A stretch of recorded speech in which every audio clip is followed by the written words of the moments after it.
His Excellency, the World Bank Group President, Coalition Co-Chairs, Ministers, Coalition Secretariat, Sherpas, and representatives of institutional partners. Climate change presents enormous economic challenges. For developing countries like the Kingdom of Eswatini, shifts in climate and extreme weather events is having a devastating impact on our people and our economy. Climate change has adversely impacted Eswatini in various ways, subjecting the population to problems ranging from food insecurity, loss of lives and livelihoods, and increasing levels of poverty. The situation is now being exacerbated by the impacts of the COVID-19 pandemic and the global food crisis. As a developing country with about 58% of the population living below the poverty line, the national determined contribution for Eswatini to the Paris Agreement on climate change emphasizes adaptation measures, while at the same time reducing our greenhouse gas emissions by 5% unconditionally and 14% conditionally with international support between now and 2030. The urgency to act now cannot be overemphasized. The financial system remains resilient despite the tightening global and domestic financial conditions. Financial market volatility, severe disruptions to commodity markets, and worsening domestic conditions. Financial stability risks are expected to worsen in the near to medium term. The financial system's responsiveness to shocks weakened as risks emanating from the external environment escalated in the first quarter and the second quarter of 2022. There are persistent underlying risks in some areas of the financial system which weigh negatively on the overall stability of the financial system. Meanwhile, government and the private sector are ramping up their net zero pledge and developing transition finance strategies, drawing up robust corporate transition plans that are crucial to ensure a credible and meaningful transition towards net zero. In response to the inflationary environment, the monetary policy stance has tightened as it increased the discount rate, the policy rate, by a cumulative 225 basis points from 3.75% in January 2022 to 6% in September 2022. Similarly, the prime lending rate has increased from 7.25% to 8.5% in the same period. These developments are expected to weigh in heavily on short to medium term investments as the cost of borrowing gradually becomes more expensive for most economic sectors, which are still battling with the COVID-19 induced effects. The renewable energy industry continues its upward trajectory since suffering from climate change, and the demand for cleaner energy sources continue to accelerate.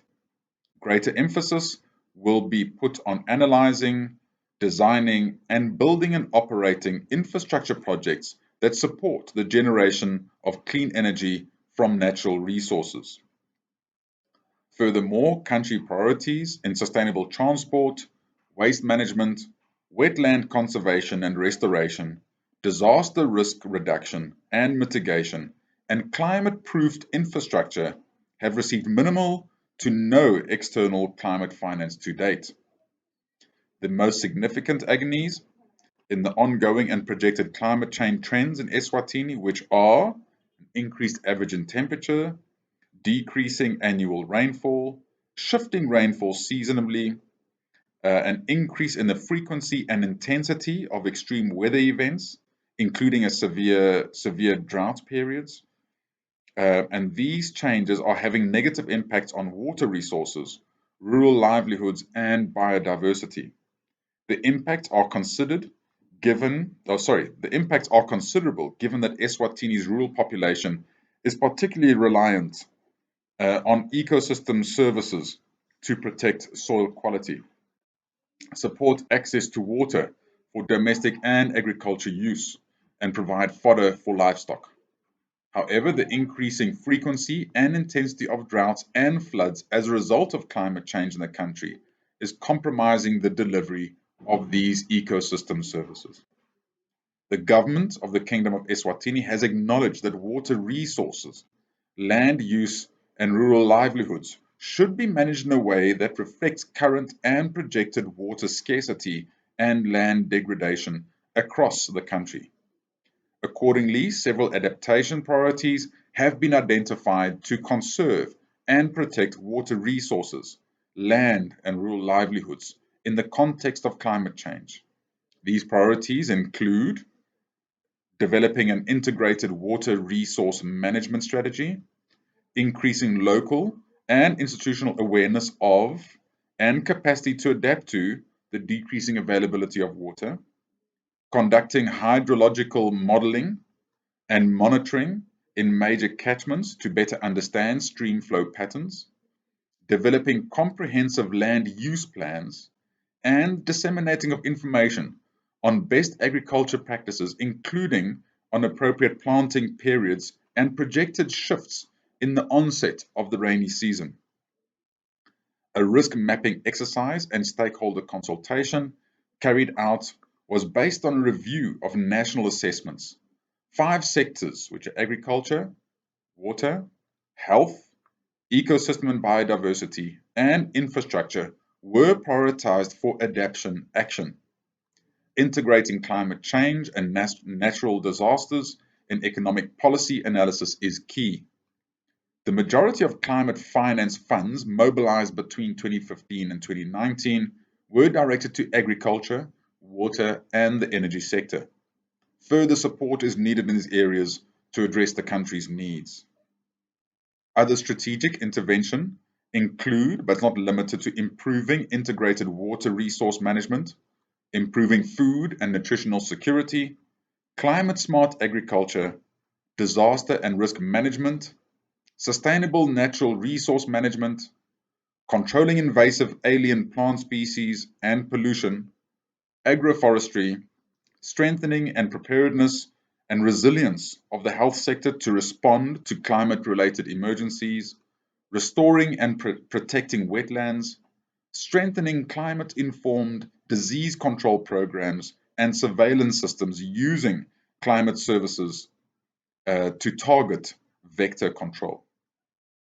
Financing adaptation and building resilience to climate change will need more resources and will exert pressure on our fiscus. At the same time, not providing for these has negative repercussions, as more resources will be needed to respond to issues of climate change. As yet, public debt in the financial year 2022-2023 is estimated to reach 42% of GDP, of which about 52% accounts for domestic debt and 48% is external debt. However, post-COVID-19, there could be a need to look at debt restructuring to benefit the country. Most likely, that debt for climate swaps are to be focused restructuring of market-based debt for different economies.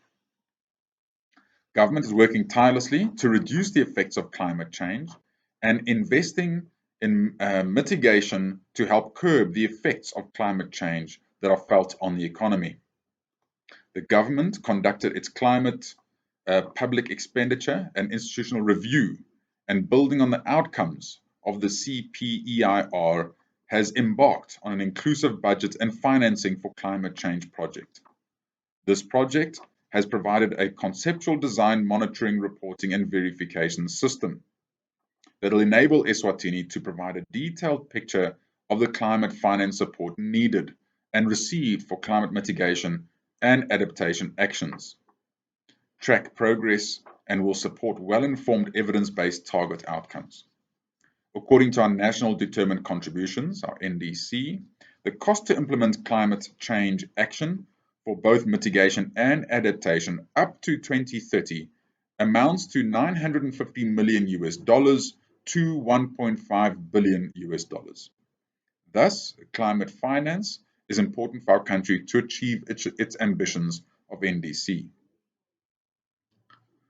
Furthermore, with the analysis done during NDC revision To ensure our NDC contributions in adaptation, which is in agriculture, water, health, ecosystem and biodiversity and infrastructure, it'll cost us the country a sum of $350.8 million US dollars. The cost for mitigation, covering energy efficiency, electricity and energy generation, energy efficiency in industrial processes, waste sector, agriculture, forestry and other land use, and industrial process and product use stands at $646.4 million US dollars. Given the current situation that the government alone and public finance would not be enough to implement all the priority climate actions, the role of private finance is crucial. In recognition of this fact, the government, with the support of the Commonwealth Secretariat, developed its private sector engagement strategy for NDC actions in Eswatini to help in the mobilization of private finance.